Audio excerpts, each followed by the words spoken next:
Moving on, victims of the Mai Mahiu flooding tragedy now wants the government to honor its resettlement pledge. The victims say despite the government allocating 250 million shillings towards the resettlement plan, many of the displaced families remain homeless. Speaking after the launch of the constituency's 70 million shillings bursary issuance in Mai Mahiu, Naivasha Member of Parliament Jane Kehara noted that a majority of those seeking bursaries are the flood victims. She said that the victims had identified 120-acre piece of land for resettlement. However, the lands remain expensive to acquire.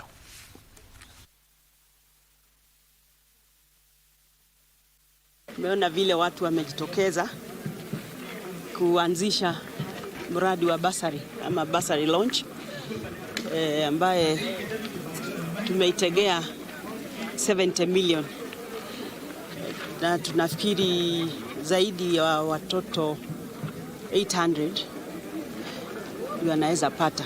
Ile shida tuko naye hapa ni ya tatizo ya mashule. Sasa tungeomba serikali kama wangeweza waongeze hii bursary, kama hii watoto wa day school wapate kuongezwa hata kangarau kitu kidogo, ndio at least tusomeze watoto. Mimi niko na mtoto special anasomea Nakuru special. Nashukuru Mungu sana juu hii kitu amekuja kuround, so saizi tumefurahia sana. Serikali tukumbuke watoto special juu tunakuanga na changamoto sana. Usifinyane